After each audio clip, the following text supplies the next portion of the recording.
Hi friends, అందరు ఎలా ఉన్నారండి? నేనైతే చాలా బాగున్నాను. అందరూ బాగుండాలని కోరుకుంటున్నాను. ఇవాళ మన స్పెషల్ కర్రీ వచ్చేసేసి బెండకాయ చారండి. చాలా టేస్టీగా చాలా బాగుంటుందండి. మీరు ఒకసారి ట్రై చేసి చూడండి ఫ్రెండ్స్. కడాయి పెట్టేసుకొని 1 టేబుల్ స్పూన్ ఆయిల్ అయితే వేసేసుకోవాలండి.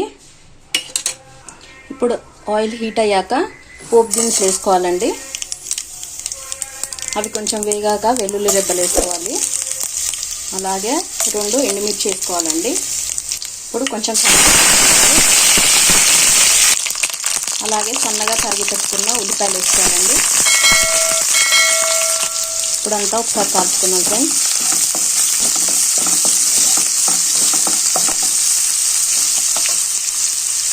అలాగే 2 కట్ చేసి పెట్టుకున్న పచ్చిమిర్చి కూడా వేసుకోవాలండి.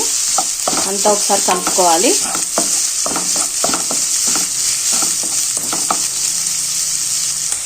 ఇది కొంచెం మగ్గాక ఇందులో 1/2 టేబుల్ స్పూన్ పసుపు అయితే వేసుకోవాలండి. అంతా ఒకసారి కలుపుకోవాలి.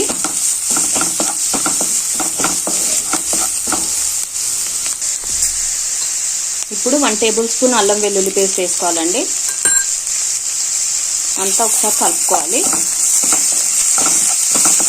ఫ్రెండ్స్, మన ఛానల్లో ఎవరైనా ఫస్ట్ టైం చూస్తున్నట్టయితే ప్లీజ్ సబ్స్క్రైబ్ చేయండి ఫ్రెండ్స్. వీడియో నచ్చినట్టయితే లైక్ చేయండి, షేర్ చేయండి, కామెంట్ చేయండి ఫ్రెండ్స్.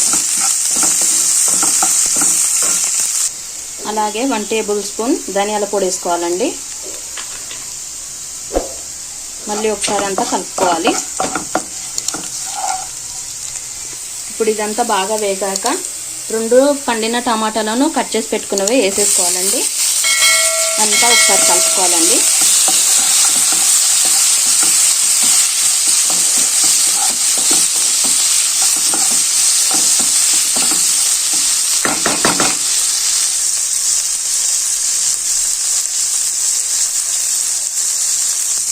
ఇప్పుడు టేస్ట్కి తగ్గట్టు సాల్ట్ వేసుకోవాలండి.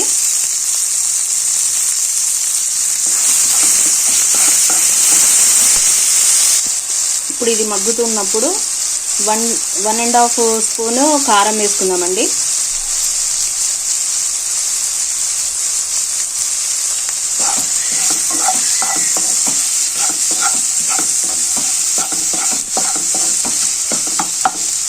ఇలా అంతా కలుపుకున్న తర్వాత బెండకాయ ముక్కలు అనేది ఇలా కొంచెం పెద్దగానే కట్ చేసుకోవాలండి.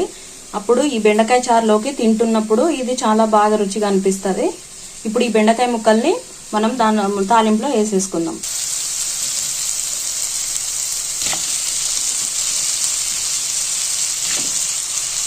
అంతా ఒకసారి కలుపుకోవాలండి.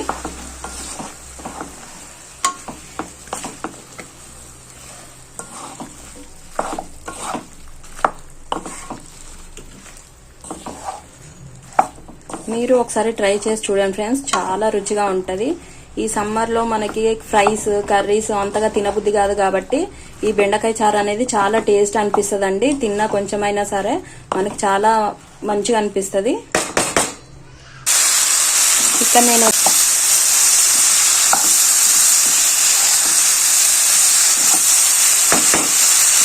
కాసేపు మూత పెట్టి మగ్గనిద్దాం ఫ్రెండ్స్. ఇప్పుడు ఒక 5 మినిట్స్ తర్వాత అయితే మూత ఓపెన్ చేసి చూసుకుందామండి. ఇప్పుడు అంతా ఒకసారి కలుపుకోవాలి.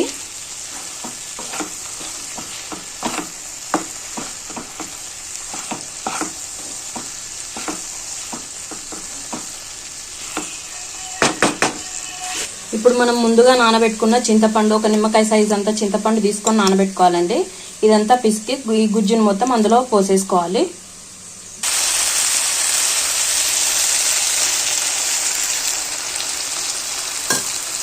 ఇప్పుడు అంతా ఒకసారి కలుపుకోవాలండి.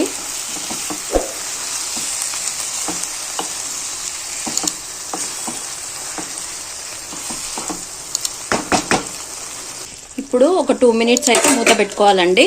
సన్న మంట పైన కాసేపు మగ్గనిద్దాము. 2 మినిట్స్ తర్వాత ఇప్పుడు మూత అయితే తీద్దామండి. తీసి ఇందులో ఇది మసులుతున్నప్పుడు దీంట్లో 2 గ్లాస్ వాటర్ అయితే పోసేసుకోవాలండి.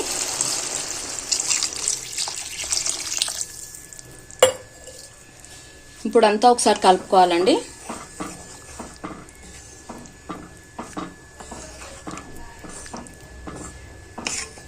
ఇప్పుడు ఇది హై ఫ్లేమ్లో పెట్టి దీన్ని ఒక 8 మినిట్స్ అయితే మరగనిద్దాము. ఇప్పుడు మూత అయితే ఓపెన్ చేసి చూసుకుందాం ఫ్రెండ్స్.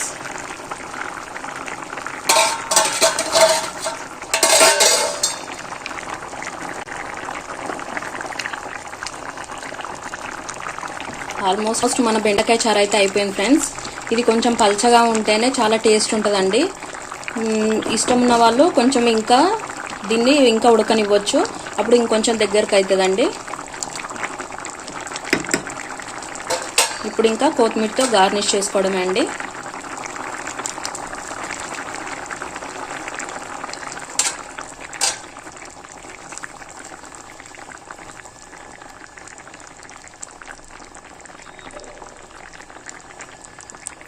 వీడియో నచ్చినట్టయితే లైక్ చేయండి, షేర్ చేయండి, కామెంట్ చేయండి ఫ్రెండ్స్.